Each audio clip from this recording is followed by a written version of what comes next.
Welcome to Wrestling with Heart, a podcast looking at pro wrestlers giving back to their community.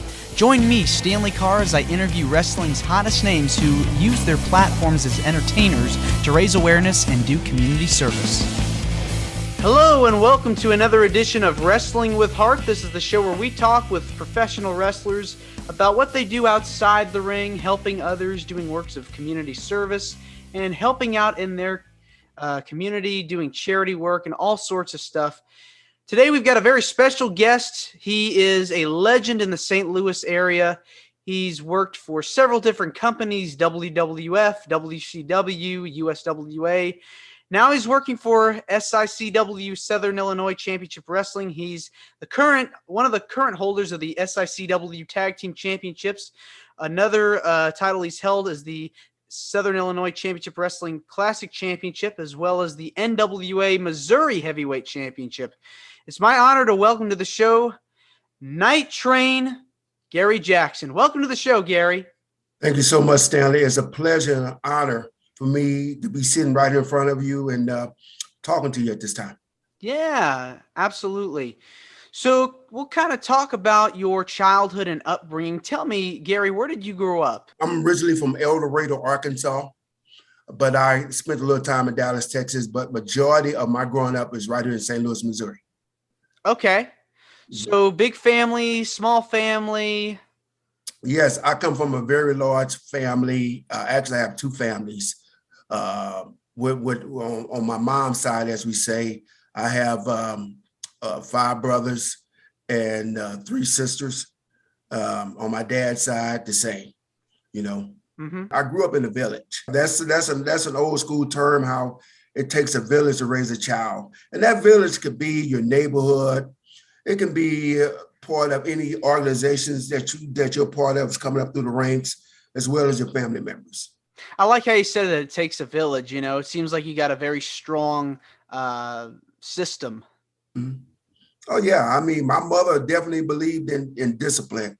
You know, that there's a big difference in discipline and fear. I never feared my parents, but I respected them. So what kind of got you interested in wrestling? Were you a fan growing up? You know, was it popular in the household? Yep. My story is just like any given young man or young lady at this point. When I came along, it was more of the men was getting into wrestling. But nowadays you got the males and females. It all starts right in your living room looking at TV. Of course, I grew up with wrestling at the Chase, Sam Mushnick and Larry Madison, where a lot of people nowadays, they grew up with Nitro, Raw, AEW.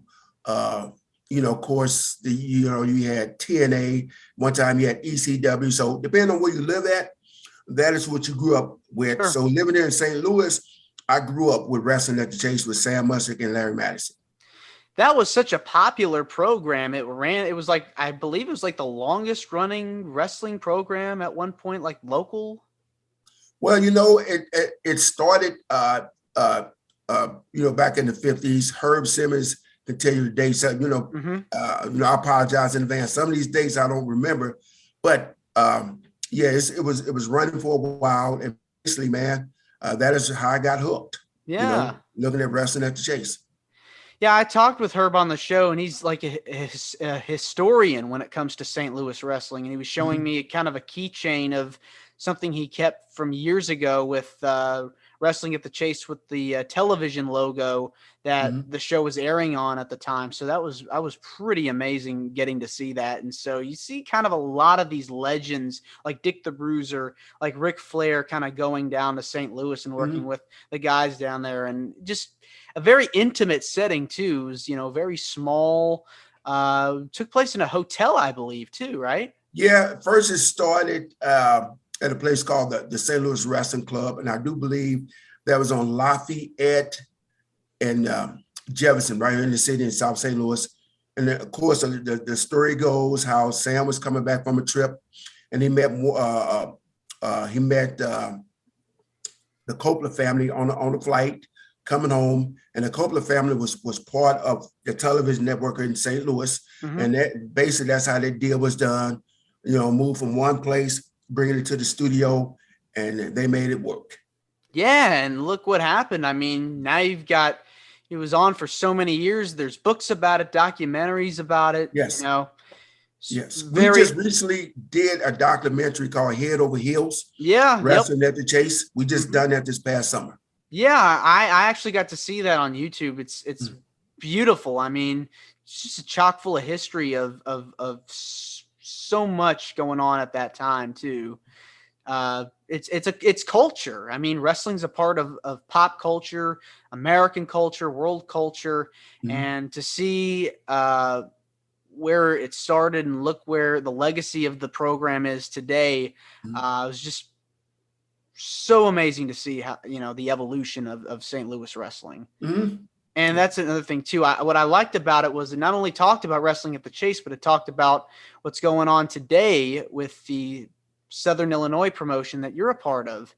Mhm. So growing up, who were some of your favorite wrestlers? Uh, uh, Again, Wrestling at the Chase, it was, of course, Ric Flair, Dick the Bruiser, Hacksaw Butch Reed, King Kong Bruiser Brody, the Briscoe brothers, the Funk brothers.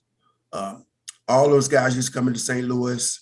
I mean, Rocky Johnson, um, even guys who weren't regulars to come here. When I said regulars, they would come in occasionally. Of course, they would bring Andre the Giant in maybe once or twice a year.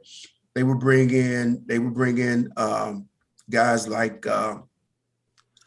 like Bobo Brazil about once or twice a year. Yeah, yeah. Zar Jones about once or twice a year. But I mean, just that core guys who they have from Dick the Bruiser down to the Briscoe brothers, the Funk brothers.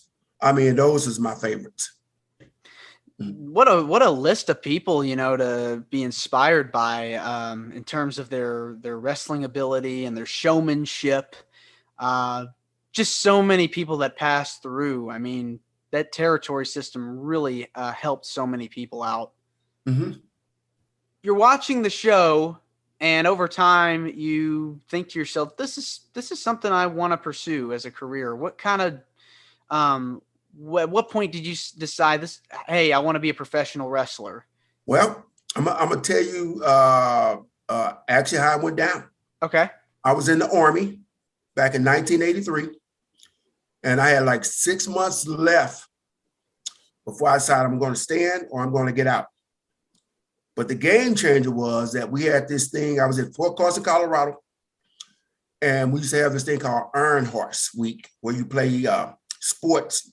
They give you medals, trophies, all type of stuff. So I'm amateur wrestling at 175, and I was lucky enough to win my weight class and get the championship medal that day. It was just like they say, it was just a good day for Gary Jackson.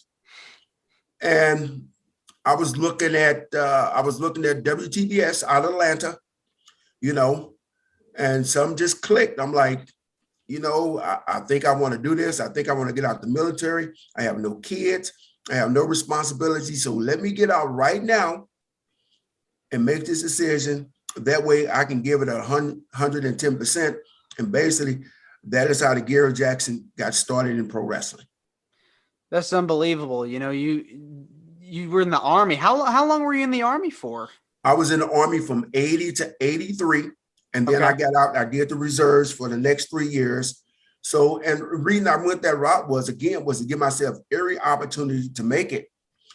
Uh, Again, I had no kids, no responsibilities, and I was eligible before I got out the Army to get a bonus and be promoted to an E5. A Whew. young man at 22 years old, making that type of money in those times. I mean, I was doing pretty good for myself.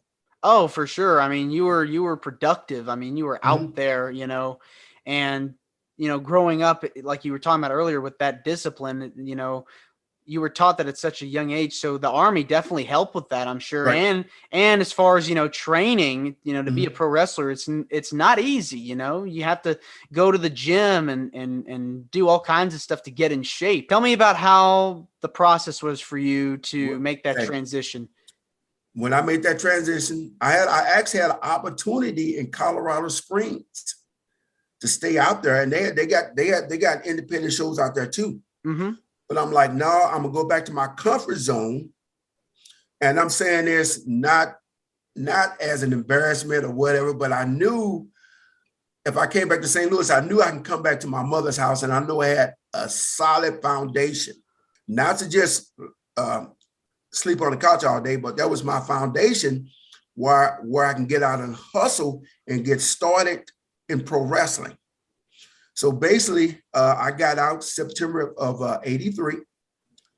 By then of January of 84, I was putting my groundwork in, going to the St. Louis Wrestling Club office, talking to those guys. And, back then, they slammed the door wherever you went. They made you earn your keep to get in pro wrestling. Mm-hmm. So somehow we got this place called the Kiel Auditorium at that time. And I was trying to get a break, and it was a police officer. And I wish I would have knew his name at that time. He said, "You're not going to get a break here at Kiel Auditorium." He said, "Go down to the South Broadway Athletic Club on 7th and Shenandoah, which is in the area called the Soulard area." Now, back then, we did not have GPS on the phones. Mm-hmm. So when you called, they gave you the directions, or when you went to that area, you started asking. Well, one thing about going to different cities, if you get lost, there's 3 people you can talk to. You can talk to a police officer, a fire department guy, a post office guy, because they're in that area and they can tell you where to go. Sure. So when I got down in that Soulard area, I asked somebody, I'm like, "Where's the South Broadway Athletic Club at?" And they told me, and I went there. They go, "Well, we do shows here once a month. Go to another place called Baden. Go to the Baden area, which is at that time, it was like a little Germany sub community, which is not too far." So I went over there to the place. They go, "No, we'll be back here in 2 weeks. Go to a place called Danny Bob's, which is the next state over is Illinois, another 10 to 15 minutes." They go, "No, we'll be here in such and such again. Go back to the South Broadway Athletic Club." So basically, those guys was giving me the run around. And finally, I was at a show and they said, "We see you consistently coming back. We want to start to train you now." So basically, I started training. I'm going to say my hunt began January 84. By May of 84, I was in the ring. Mm-hmm. Okay. I had my first official match in August of 84. And then that is where that process started. Everywhere I would go, I would take my wrestling gear with me when I went to go visit people, because then I knew about the independent shows. I would take pictures with me and this and that. And basically, that is how I worked my way up the ladder. I just happened to be at the Kiel Auditorium. They had a big show. Bob Geigel, the promoter of Central States Wrestling, and one time the NWA president, took a couple of minutes to talk to me, and I showed them some color pictures of me moving.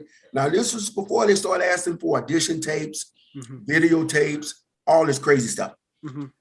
He gave me the hard chance. He told me to come to Kansas City. And back then, there wasn't no such thing as dark matches, this and that. It was like, "What do you know? How long you been working?" And I gave them. I told them all how long I've been doing this and that. So they took a chance on me. And basically, that is how I got started. Wow. I was doing replacement work. Some guys had moved on to other territories.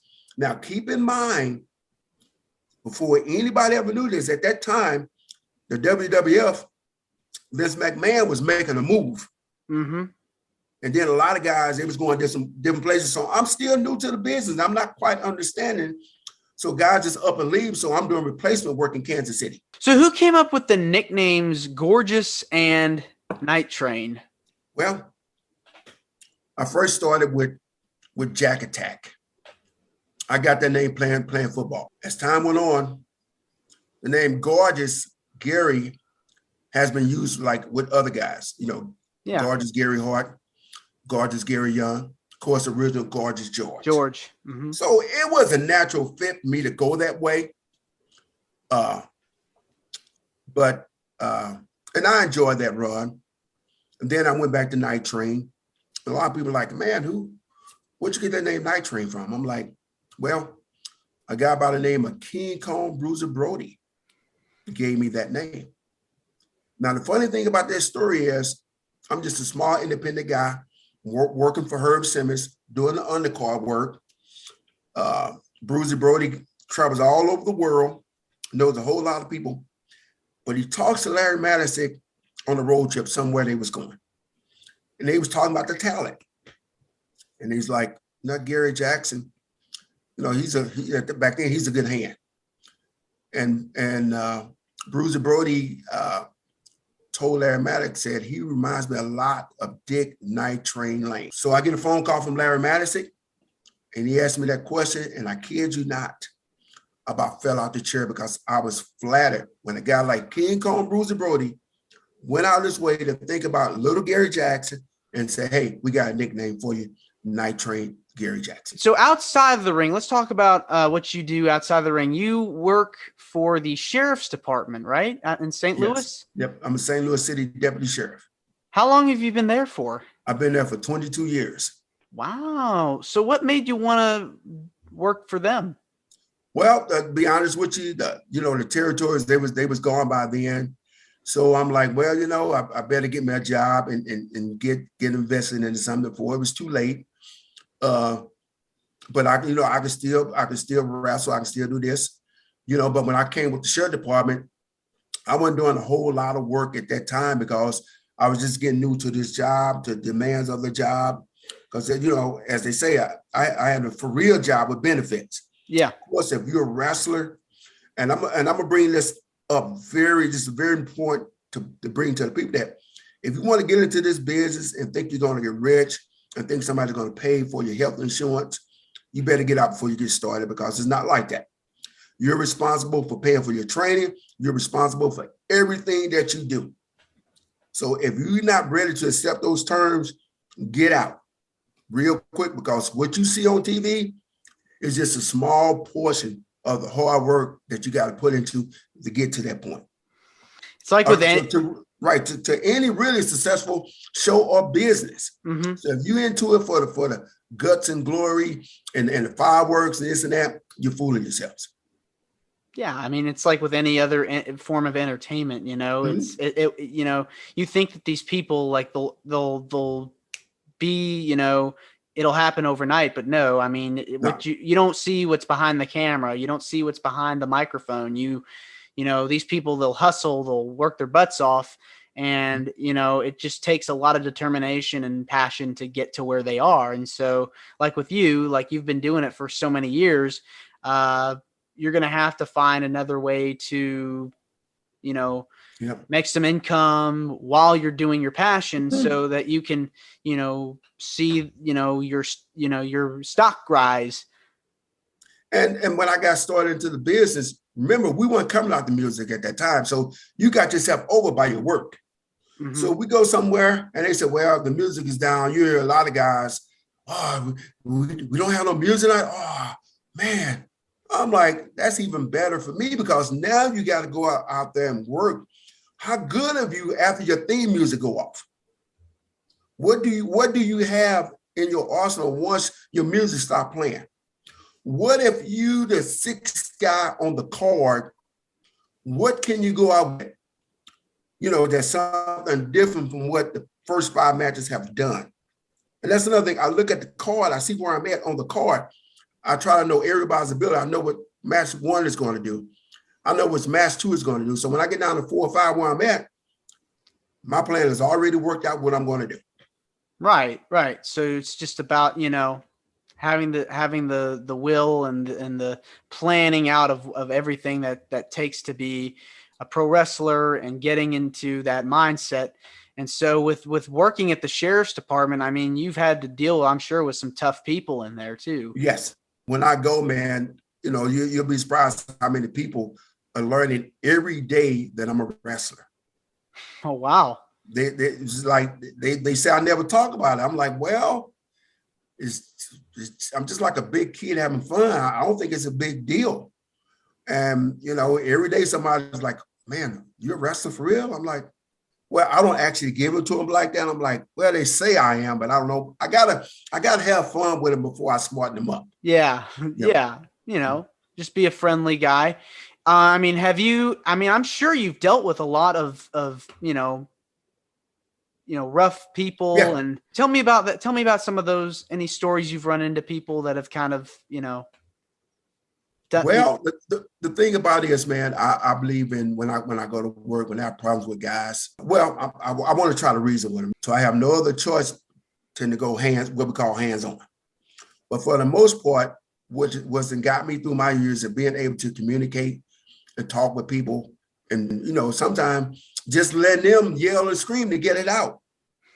And then I try to kill them with kindness. But every now and then, I got to put the hands on them. Of course, you got to write a report about this and that. But for the most part, though, I really have no really, really bad stories. This and that. All my stories are real good stories in the sense of just going to work every day, coming home every day, staying healthy, going to the gym, training, and that type of stuff. Gary, it's been a pleasure to have you on. Come back and see us soon. I really appreciate you even more by inviting me on your podcast. Anybody can do what they want to do. You just gotta get yourself in motion and stay focused on the plan. I always tell a lot of guys who get in this business, give yourself every opportunity to make it. What I mean by that is go to the gym, train, be ready to go. I hope you got a good job because you're going to need upfront money to get started. I hope you got a credit card. I hope you got a good running car. I hope your cell number stays the same because if you keep flip-flopping your cell number, then nobody's going to get a hold of you.